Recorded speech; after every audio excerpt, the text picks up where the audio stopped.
Story by Dinesh Kumar. नजरिया अपना अपना। मास्टर जी क्लास में पढ़ा रहे थे, तभी पीछे से दो बच्चों के आपस में झगड़ा करने की आवाज आने लगी। क्या हुआ, तुम लोग इस तरह झगड़ क्यों रहे हो? मास्टर जी ने पूछा। राहुल सर, अमित अपनी बात को लेकर अड़ा है और मेरी सुनने को तैयार ही नहीं है। अमित, नहीं सर, राहुल जो कह रहा है वह बिल्कुल गलत है, इसलिए उसकी बात सुनने से कोई फायदा नहीं। और ऐसा कहकर वे फिर तू मैं करने लगे।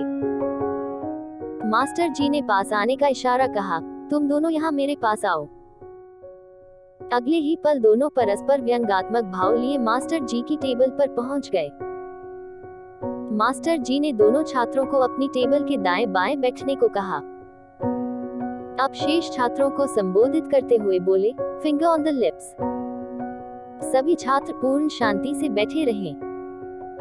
कक्षा में पूर्ण सन्नाटा छा गया। सभी छात्रों की कौतुक नजरें मास्टर जी की तरफ। जब तक ये दोनों छात्र यहाँ मेरे पास हैं, तब तक आप में से कोई छात्र कुछ नहीं बोलेगा। मास्टर जी ने एक बार पुनः अपना आदेश दोहराया। अब मास्टर जी ने कवच से एक बड़ी सी गेंद निकाली और अपनी टेबल के बीचों बीच रख दी। मास्टर जी ने अपनी दाईं ओर बैठे राहुल से पूछा, बताओ यह गेंद किस रंग की है? राहुल ने मुस्कुराते हुए जवाब दिया, जी यह सफेद रंग की है। मास्टर जी ने वही प्रश्न बाएं ओर के अमित से भी पूछा, तुम बताओ यह गेंद किस रंग की है? अमित पूर्ण विश्वास के साथ बोला, जी काली है। दोनों छात्र अपने जवाब को लेकर पूरी तरह कॉन्फिडेंट थे। अब फिर दोनों ने गेंद के रंग को लेकर बहस शुरू कर दी। मास्टर जी ने उन्हें शांत कराते हुए कहा, अब तुम दोनों अपना अपना स्थान बदल लो और फिर बताओ कि गेंद किस रंग की है। कक्षा के शेष छात्र कौतुक दृष्टि से तमाशा देख रहे थे। अमित अब दाईं ओर जबकि राहुल बाईं ओर आ गया था। इस बार उनके जवाब भी बदल चुके थे। राहुल ने गेंद का रंग काला तो अमित ने सफेद बताया। मास्टर जी ने दोनों को अपनी अपनी सीट पर भेजकर गंभीर स्वर में कहा, बच्चों,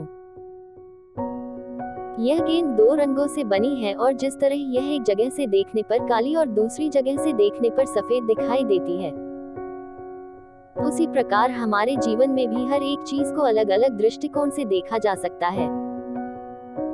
जरूरी नहीं कि जिस तरह से आप किसी चीज को देखते हैं उसी तरह दूसरा भी उसे देखे। इसलिए यदि कभी हमारे बीच विचारों को लेकर मतभेद हो तो यह ना सोचे कि सामने वाला बिल्कुल गलत है, बल्कि चीजों को उसके नजरिए से देखने और उसे अपना नजरिया समझाने का प्रयास करें। तभी आप एक अर्थपूर्ण संवाद कर सकते हैं। सभी छात्रों ने करतल ध्वनि से मास्टर जी की बात का समर्थन किया। शिक्षा।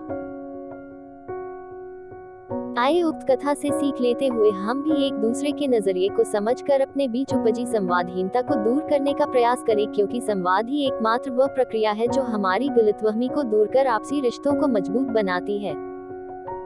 इस कहानी से मिली शिक्षा को अपने जीवन में जरूर अपनाएं।